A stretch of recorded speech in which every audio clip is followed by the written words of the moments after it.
Hello everybody and welcome to the George Michael Singers podcast. Thank you for listening. Hope you're enjoying the stories. Please don't forget to subscribe, but also just a little reminder that we have a show coming at the O2 Indigo on the 3rd of December. So please get your tickets, please come along and see us, and don't forget to subscribe to the George Michael Singers podcast. Thank you for listening. Mwah. We've got these strategically placed Cadbury's. You know what you're saying? Want to sponsor us? Copper water bottles. What are you saying? Yeah.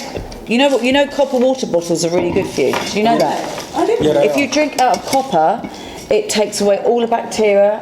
It purifies the water. It's really good for your skin, for arthritis, for brain function. Sorry.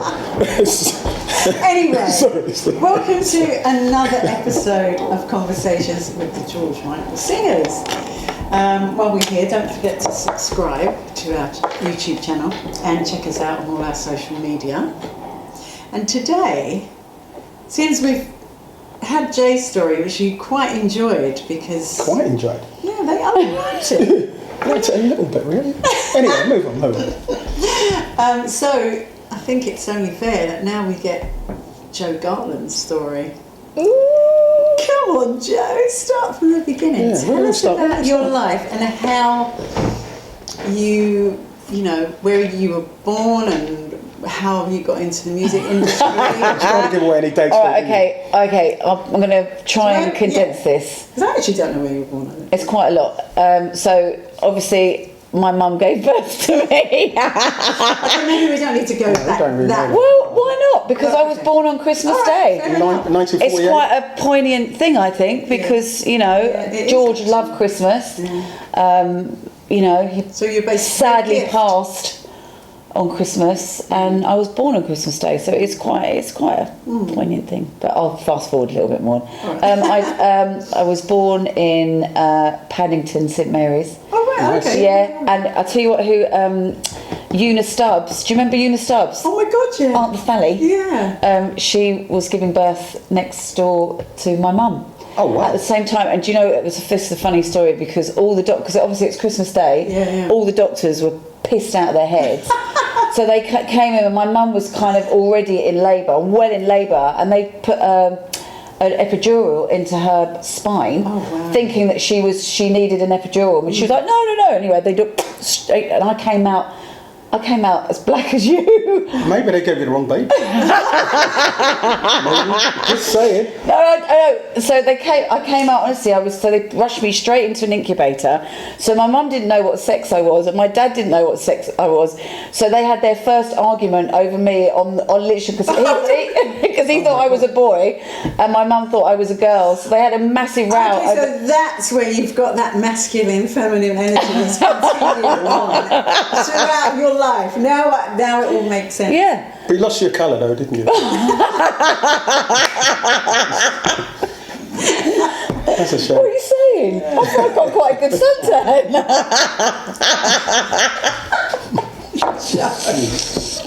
And there's the famous Oh, anyway, so that was I was born a girl. Yeah. And some. Oh no! She's got it though. It might be debatable to say. I might have to have a look later. What are you talking about? You've already had a look. I'll come back to you. Oh my God. This is going to be an interesting episode. Well, you did ask. I did ask.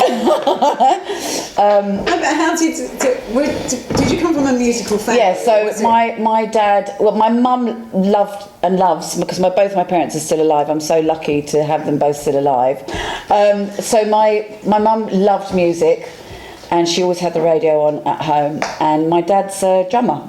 So he's a jazz drummer. So he's a great drummer. He's an amazing drummer. He's still alive and he's still playing. Yeah, and he played with Acapulco for years and years and years. My mum loved Acapulco. Kenny Ball, Terry Lightfoot. So and I used to go and watch him perform a lot. And I just remember just sitting there I think he was definitely my first inspiration, because when you see somebody doing something that they absolutely adore, they love. I mean, he was just, when he plays, he was like in it. he was somewhere else. He wasn't there, but you could just see how much The joy emotion, the vibe. and how much he was just loving every moment of it.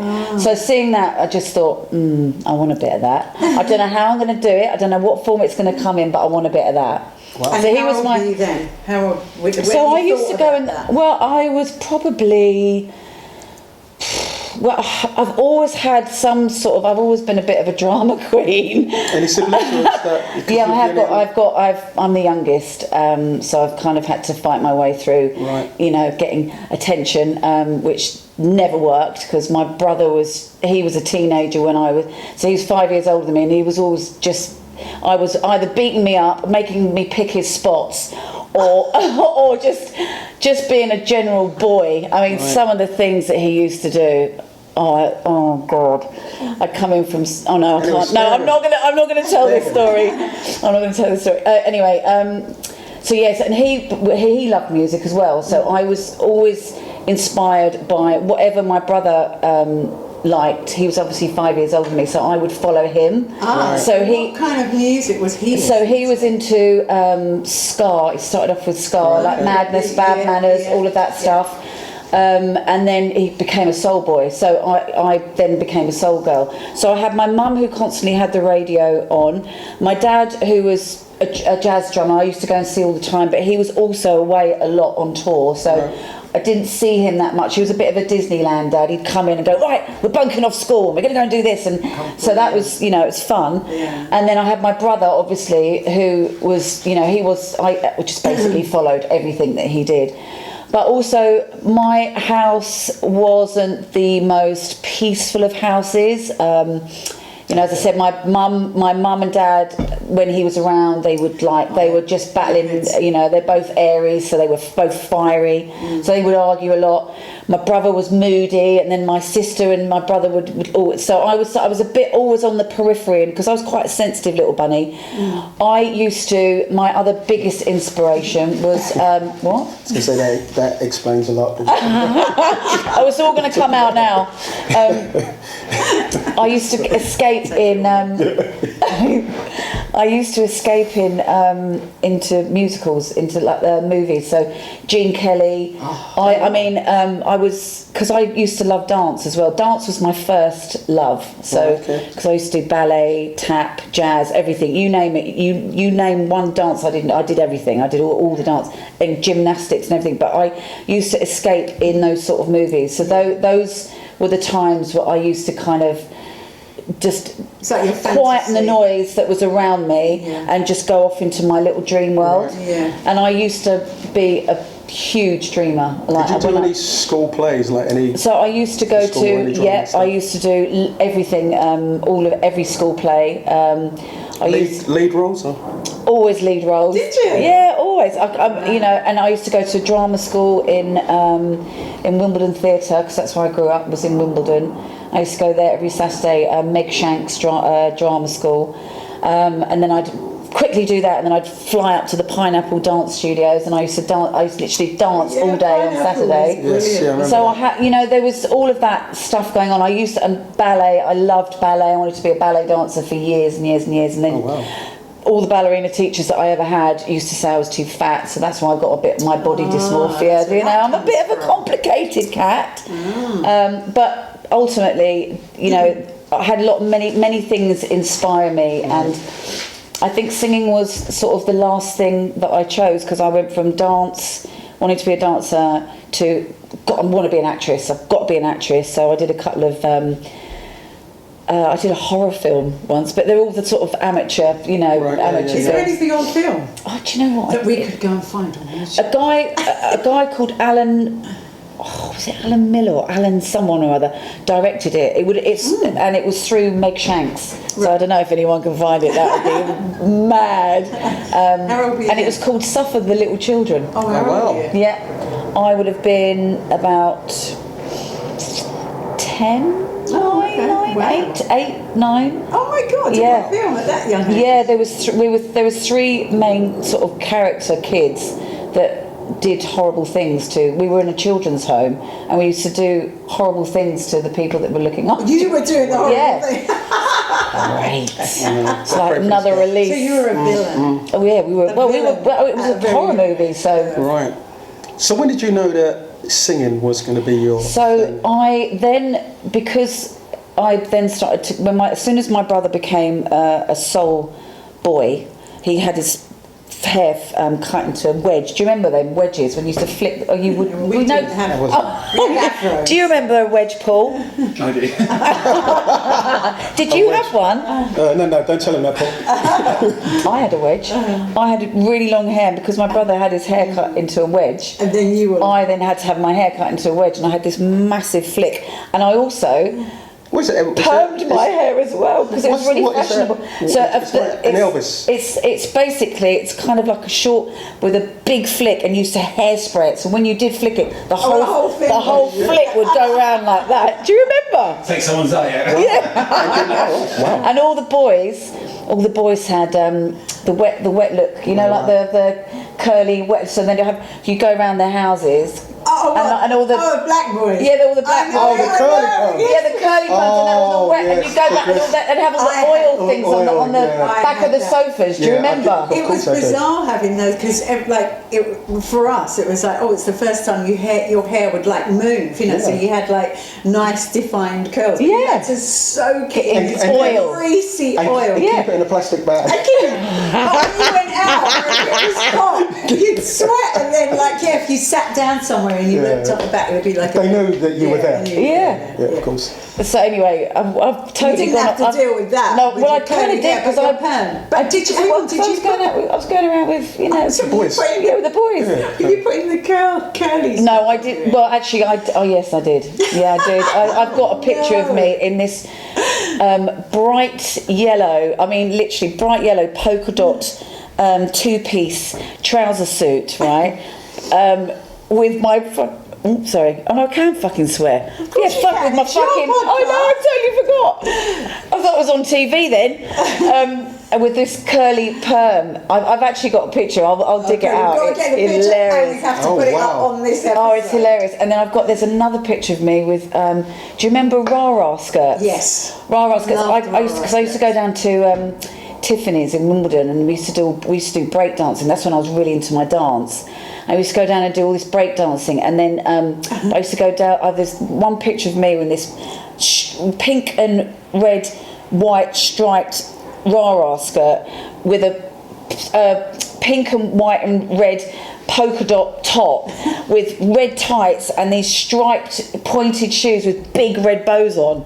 I mean, it's so. I mean, the 80s. That picture? Yeah. Okay. The 80s fashion was horrendous. Wow.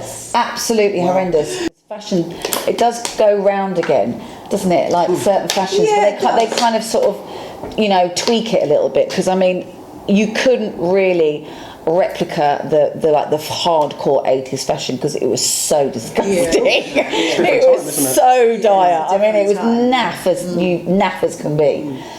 Anyway, so going back to your question, Jay, sorry, because I went off piece. Why singing, and who were your influences? Okay, so as soon as my brother became a soul boy, and then I became a soul girl, because he was 5 years older than me, so he then went from all the ska music into all of the soul music, and that is when I was like, oh wow, this is my music. This is my music. And I just remember, obviously, because I was a dancer, I was always into, and my dad's a drummer, so for me, drums and bass were always my thing. And with that style of, soul music, all of that, I mean, the bass lines were always the thing. So good, yeah. Jamaican funk. Oh, right, okay. There's all of those. You listen to all of that music. Every single bass line is a badass bass line. So that was the first thing that struck a chord with me. And then as I started to listen to more and unpack the music a bit more, then I started to listen to actually the actual vocals, and that's when people like Patrice Rushen stood out to me because of her sound of vocals. So I was very into sound. I wasn't just into. I used to unpack the music like you did, but not from a vocal perspective, from a general overall perspective, as a production, as a everything. So I loved Patrice Rushen because I loved her sound and the way she layers her vocals. way she layers her vocals, which is which was very unique for that. So she definitely for that time. Yeah. Tina Marie was another one of my faves. And loved Anita Baker. I mean, and then once I started to really get into all these singers, I then started to sing, as you do, with a hairbrush in front of the mirror, and I started to sing along to all these different artists, and that's how I got into singing. And I thought, oh my God, I've got a voice. I just I didn't, but I still wasn't confident. Of course, and then how old were you? So I'm now I'm still 15? No, I'm younger than that. I'm still like sort of 12, 13 kind of that sort of age. And then disaster struck. My mum decided to do a bit of a Shirley Valentine because we were living in my parents had divorced. We were my mum kept the house going in Wimbledon, which was so we had some form of stability. And at the age of 14, just turned 14, my mum decided to go to Tenerife for a weekend, which ended up being a lot longer than that, and left me at home. Well, kind of, she did leave my brother in charge, who was 17 at the time. Right. So you can only imagine what. So he was 17, you were 13. Right. Well, just turned 14. So you had the house to yourself. So we had the house to ourselves, and up until that point, because my mum was super strict. Up until that point, it was like. The rug had been pulled from my feet. Yeah. So I was like, okay. So freedom. Was it a freedom? It was a freedom thing, and I just went nuts. I went nuts. I mean, I'm not even going to. I mean, I went nuts. Okay, all the pieces of the puzzle are coming together. You've got to give for what you take. What are you saying? Freedom. So I'm just and then anyway she came back and she said, right, do you want to finish and stay and finish your exams at school, or do you want to come and move to Tenerife? And I was like, hello, I want to go to Tenerife. Wow. So moved to Tenerife at the age of 14, and things got progressively worse for me in a sense of I had no real strong parental guidance or guidelines, and my mum, we've gone through it, or we've spoken all about it. I was angry with her for many years. Well, she was quite young though, right? But she was not that young. Look, she had her reasons. Look, my mum was adopted. She had a bit of a rough old time with my dad because he was a bit of a naughty boy. So she she was a bit in a rebellious, probably perimenopausal, which we probably worked out. Didn't know. And didn't know all of these things, and it was a different time, and I've for many years I was angry with her, but we've totally and utterly we've sorted it all out. But I'm just telling you my story and the reasons why it kind of and because I'm telling you this part of it because actually the night that I met George, after us talking about music, he wanted to know more about me, and I ended up telling him all of this, and he said that to be a successful or famous in the music industry, or to be a star, he would say you really had to have some sort of story or angst or something. Something that drives you, either drives you or you can tap into if you're writing songs, all of that stuff. No one that is famous, believe you me, has had it rosy. They just haven't. They just haven't. I'm sorry, but they just haven't. I find some of the best artists have been the artists that have gone through a lot. They're more empathetic for, do you know what I mean, to their audience. Anyway, so went to Tenerife. I ended up being there for a year, and it was a bit of a shit show, so I ended up coming back. So I've pretty much lived on my own in London since I was 15. Oh my God. Wow. And so then when I came... you went back to your family home when you came back, or no, I didn't. You got your own? No, I didn't have a family home to come back to. So that was gone. That was gone. Wow. So I moved in with a friend of mine's and her mum, but her mum was going through exactly the same thing that my mum was going through. So we just I cannot tell you some of the shit that I got up to, but definitely a juvenile delinquent. So kind of, did you ever get into real trouble when you were at that age? I did. I was groomed by this guy. He was much older, I'm assuming. He was about 2 years older than me. I mean, there was nothing untoward in the case of there's nothing sexual, yeah. but it was, I think, because I was so sort of lost, he showed me, I guess, love, which in some weird fucked up form that I thought, that's how people. He showed me excitement, which I was, obviously. It was just, he got into my head. It was really, he created some sort of psychological, I don't know. I was addicted to it. I can totally relate to girls that are groomed. It happens to a lot of young girls, and it's a good tale for you to tell. Yeah, it's amazing that you're being it's so actually honest. sounding like a Netflix movie.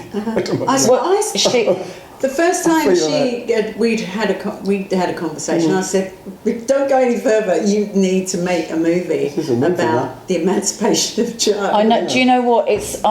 Because when I sort of talk about myself, I do tend to do it very nonchalant and with humour behind it, and I make a joke of it because I think that's a coping mechanism for me. Of course. So I don't. This is serious stuff. This is still happening to young girls, young boys now. So for you to tell your story is very important and helpful. Maybe if it's one person, it's helpful that you can get sucked in like that. And you know, I think the amazing thing is just listening to your story and looking at you. I can feel that you still feel the emotion. Like it only happened yesterday, right? Yeah, really. You just feel that energy. Well, I have a child that's 14, and I've got a 23-year-old as well, but I've got a child that's 14. And when Gabriel, who's now 23, was 14, all of the emotion came up, and I literally went for my mum, massively attacked her, because I just couldn't quite understand why she could do that to me at that age. Yeah, because you wouldn't do that. God, no. Because how do you have the tools to navigate through at that age? You're still you're going through puberty. You don't know.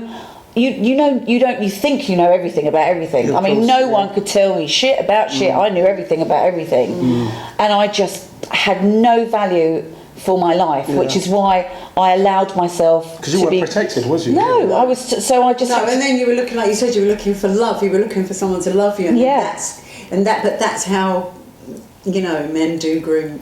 Yeah, because they work on your vulnerabilities. It really is easily done. Yeah. I mean, luckily, I didn't get into some of the things that some of these poor girls get into, and boys.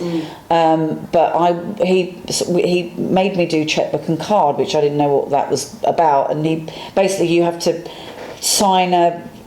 do a fake signature and go around all these shops. I mean, it's just ridiculous. So with a checkbook and then and buy all this stuff. Buy all this stuff so I to look like I was 18. I mean, I'm like 15 years old, dressing up. So I used to get away with it until I didn't get away with it. I got caught. I got arrested, and obviously I had, the police asked me, I would, I just went blah blah blah, this boy and blah, blah, blah, just, and anyway, I had to go to court. I was under 16, so I was pardoned for everything, but to help me get away with that pardon, I guess I was asked to testify against him in court. Right. And I was encouraged to do that because actually when I was in court, I didn't know this because you don't know all the details, but until I got to court and I had to face him and testify against him, which was absolutely terrifying. There was about 5 other girls that were there that he groomed as well. Oh, right. So, he did end up going down, which is, I felt really guilty.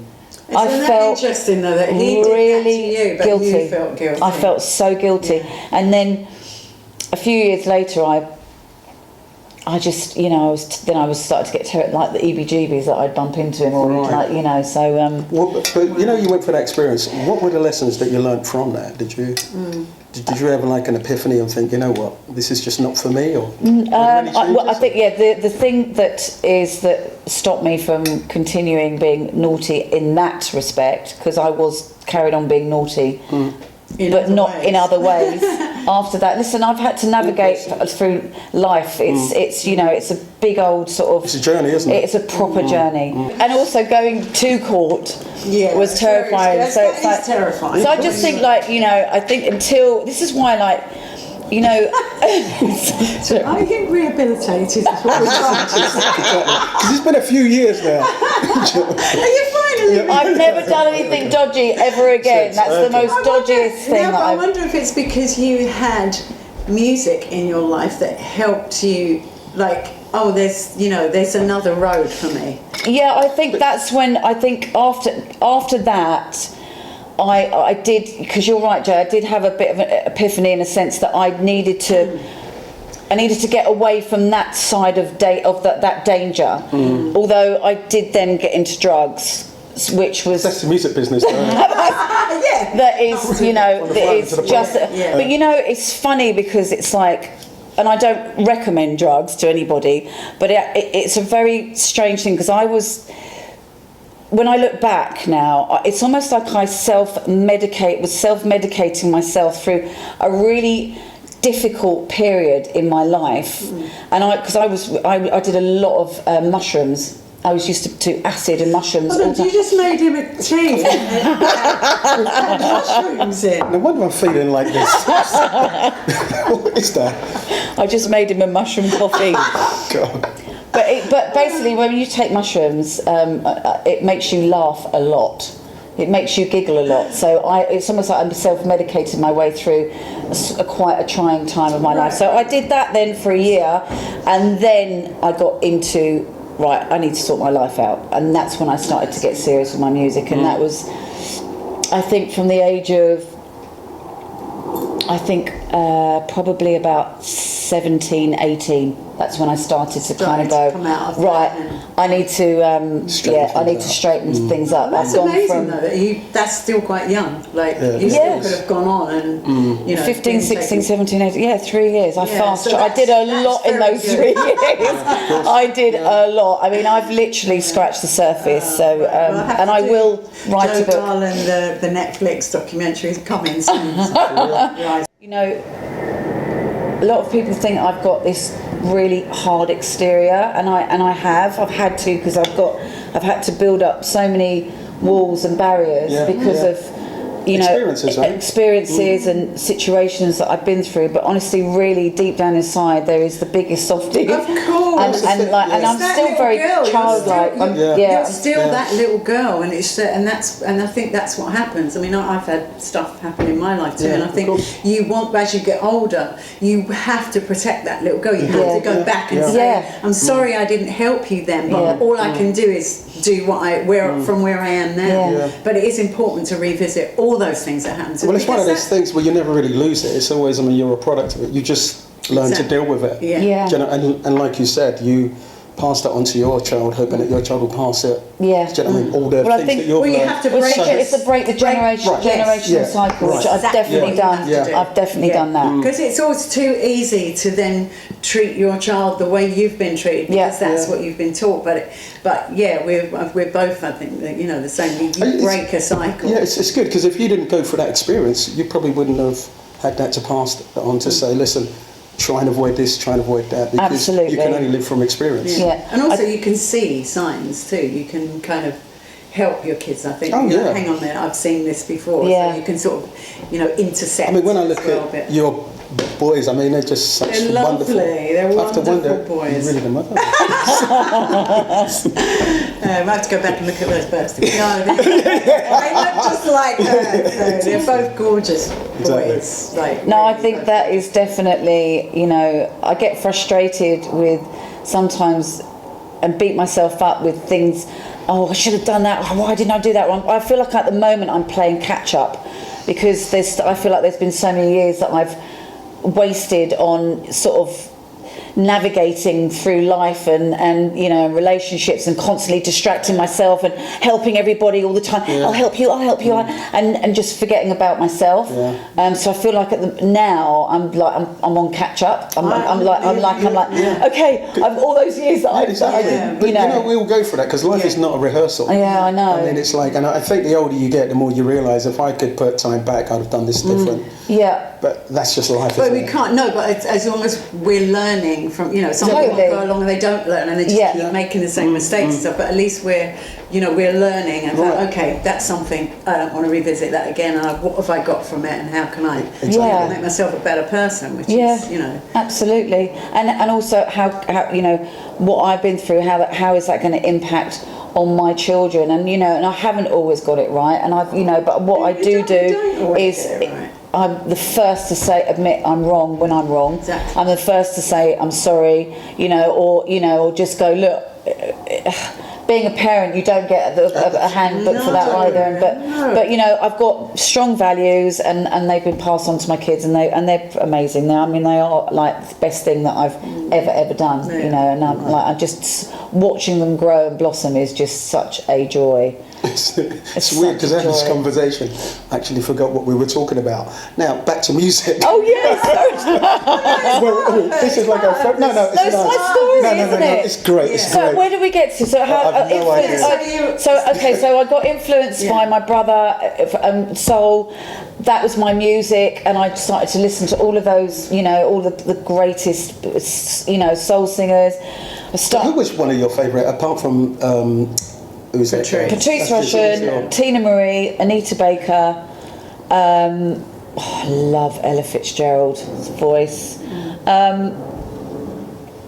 And I just, as I said, I got lost in musicals. I mean, not at that age I wasn't, but that was a real massive part of who I am, what that influence brings to when I'm performing, because I'm quite theatrical when I'm on stage. I'm like, you can see. I like to talk. I'm la la la. You know, I could definitely see, and it's on my bucket list. On my bucket list of I'd love to do a theatre.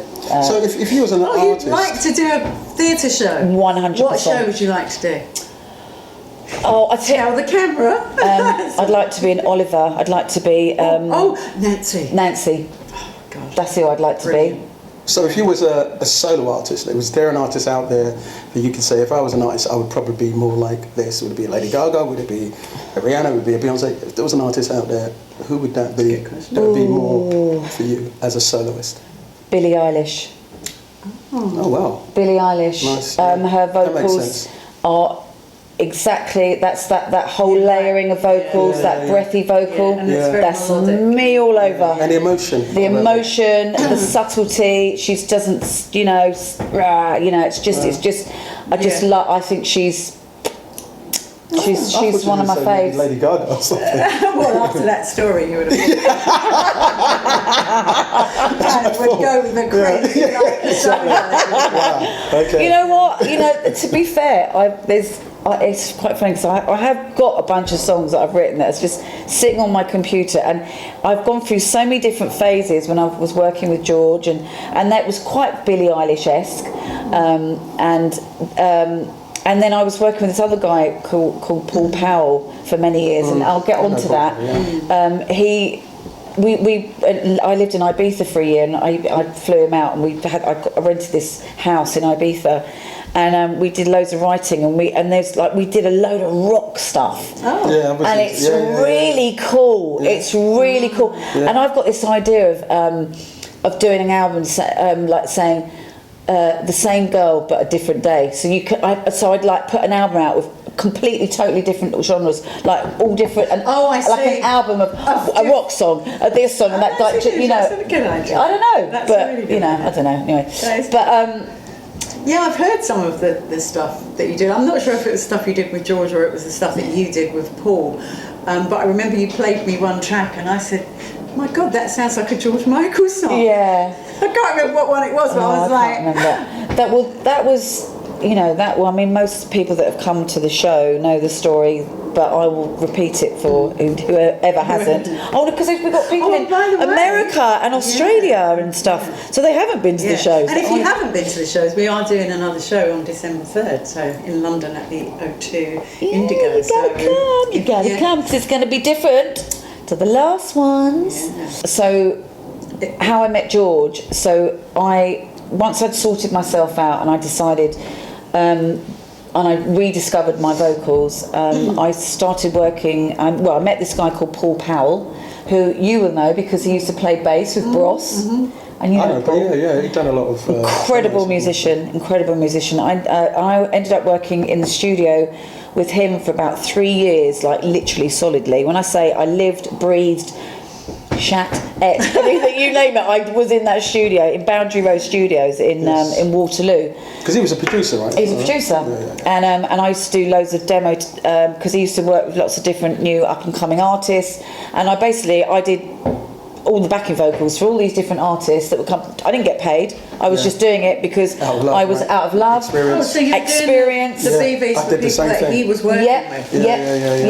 Yeah. And also I would watch how he would produce, and I watched, he would work for hours and hours and hours, and then sometimes I'd be like, oh, I've got to go to sleep. It's about like 3 o'clock in the morning, and he'd still be up, and he'd wake me up and go, right, come on, you've got to do vocals now. Like 2 hours later, and I'd get up at 5. So I worked. It's weird though, because that's what there was a period of where if he was a musician and he was a singer, you might go there in the afternoon, and then you would find yourself, I remember even, from my own experience, we'd actually sleep in the studio and carry on. It was the thing to do. That was our whole life. Yeah. Different now though, isn't it? It's totally different now. These kids just go in with their bottles of Evian and do 2 hours and then they're out again. It's like Hennessy. Yeah, we used to have like bottles of vodka, not bottles of Evian. And spliff and everything. It was like rock and roll. It's like a party. So yes, I worked in there for like 3 years, and then I saved all this money to go on holiday with the girls to Ibiza. And he said, why are you going on holiday with the girls to Ibiza? He goes, why don't you use that money and I'll do a demo tape for you, a demo cassette tape. And I was like, I want to go to Ibiza. And then I went, do you know what? Sacrifice. I sacrificed my holiday with the girls to Ibiza, and I used that money to do a demo tape.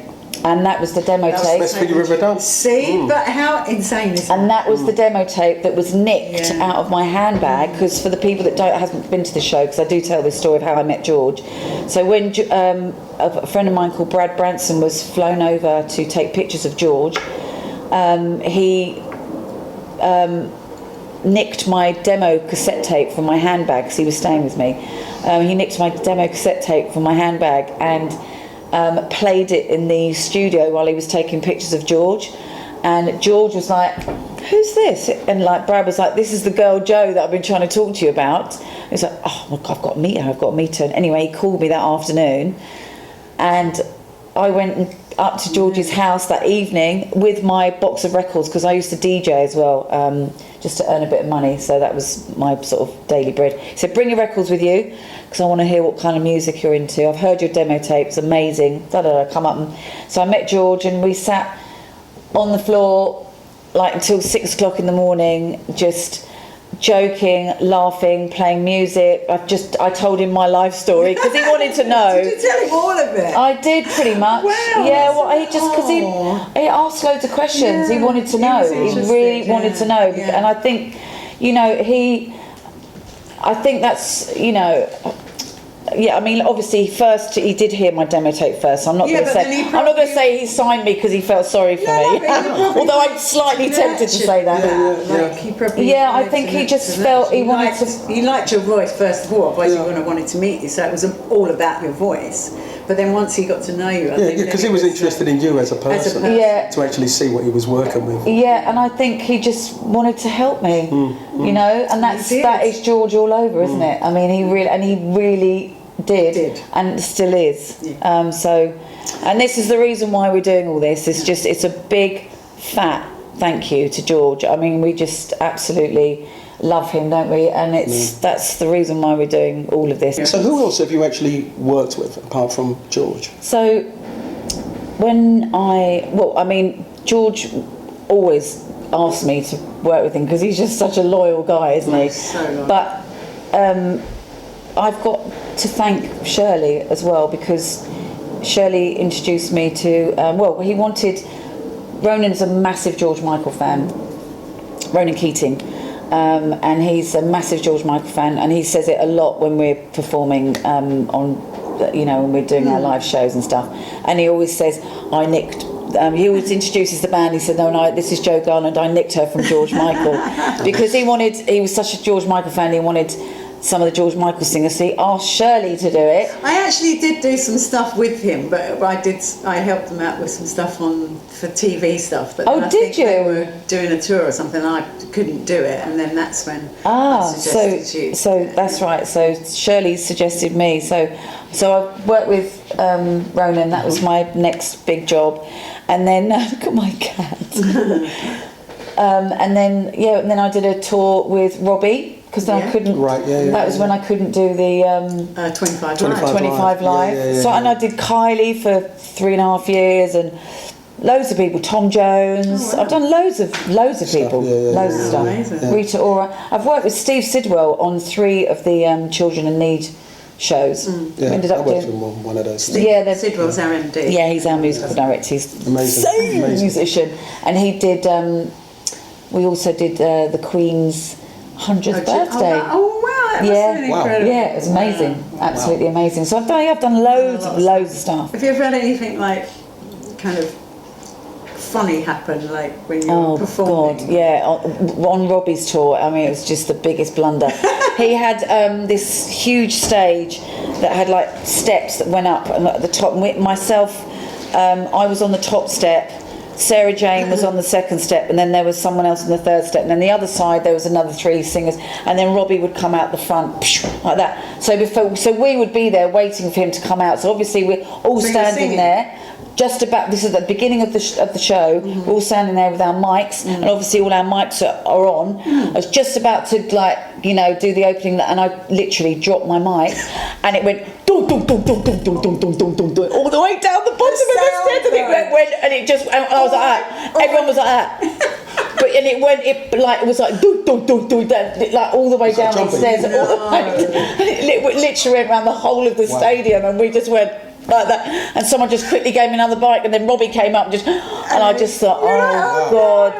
Did you try and catch him for? No, I couldn't. It was gone. It because it went down about 10 flights of stairs. Oh no. Oh, it was just like, oh please. But to be fair, the out front sound guy should have just cut your mic. I know, but I don't. He wasn't even aware of it, right? I just don't think he didn't understand what it was. Yeah. Oh, it was just a nightmare, and but we did laugh about it afterwards. But I just thought, oh my God. And you didn't get fired, so. Well, shit. I didn't get fired. Yeah. And the other funny thing as well, when I did the Reunion Boyzone tour, the second tour that we did, when Stephen Gately was still alive, bless him, he was like my little tour buddy. Love Stephen. I started off, I was like 4 months pregnant at the beginning of the tour, and I used to have to walk down this flight of stairs and do a duet with them at the front, and Stephen would come and walk me down the stairs, la la la, and then as the tour went on, I obviously got bigger and bigger and bigger and bigger. By the end of the tour, well, halfway through the tour, I was a little bit bigger. They were all sort of carrying me down the stairs, and then by the end of the tour, I was so big, they just went, just stay there, just stay there, don't come down. Now we've talked about how you got into singing, but you also did a lot of DJing. I did. And I did. And you said that was something that you and George, when you were with George, you were talking about because he loved music, and you were kind of doing a little play-off with him. So. Yeah, there was a lot of... did you start doing DJing before that, or after? So when I was working in Boundary Road Studios, singing for loads of different artists and not getting paid, I thought, well, I've got to do something that's going to earn some money. I've got to earn some money somewhere. Yeah. And I'd sort of already started collecting vinyl. It was one of my things that was like, I guess it was a bit of a hobby in a way. I just used to try and find the most rarest of records. Yeah. I mean, I've got this incredible double album upstairs in my loft of Far Side. Do you remember Far Side? Big girl, I'm passing me by. Da, da, da, da. No, she keeps up. Anyway, whatever. So they're rappers. Anyway, I've got this double album. One's a yellow vinyl and one's a blue vinyl. And I would imagine that's probably quite worth something now. Quite worth something. Anyway, so I used to collect all this rare vinyl, and then I thought, oh well, I've got quite a few records now. Maybe I could start DJing. So I did. I started. I used to do this club in Leicester Square called Maximus. It's called Soul Kitchen. Yeah. I used to do Soul Kitchen. I used to do the VIP lounge at Ministry of Sound. I did loads of stuff. Did George ever see you DJing? Because he kind of used to do a bit of DJing. Yeah. Was that George? Robbie did. George. Because George done that thing with Prince, didn't he? When we've done Rock in Rio. When they were both doing the DJing thing. Oh really? Yeah. George and Prince. Believe that. Yeah, he loved a bit of DJing. He was very impressed that I had a box of records. I mean, he was just like, because there wasn't hardly any girl DJs around. No. In fact, there was like practically probably you could count them on your hand. Yeah. So he was like really like impressed. And I dressed so mad back in those days. I used to go down to the African shops and wear wraps, like African wrap things, and I used to wrap my hair in like African, and I used to wear these like trainers, and I just had a real kind of like mad eclectic kind of look. You know, that's the brown baby coming out. She's like, I was black when I was born. I want to go back to Listen, I should have been black and I should have had a dick. Yeah. I know. Oh yeah. So you've been a black dick. Listen, I've often been called a chick with a dick. Yeah. You have to in this music industry. It's full of men. I've had to fight my way through it. So that's why they call me Gobby Garland. Yeah. Not for any other reason. Right, I need a drink now. On that note, thank you for listening to the conversation. That was amazing, My God. And Jo, thank you for sharing. Thank you, Jo. Amazing. I tell you what, there's more. If you want more, there's more. Thank you, guys. See you next time. Right, we're just going to go and have some therapy now. I've had mine. I feel a load lighter. Bye. December the 3rd, guys. Remember that.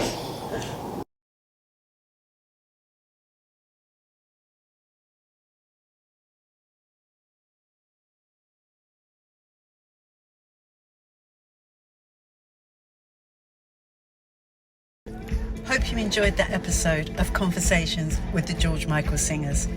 We really hope you learned a little bit more about George Michael. Keep listening, keep following us. There's lots more to come.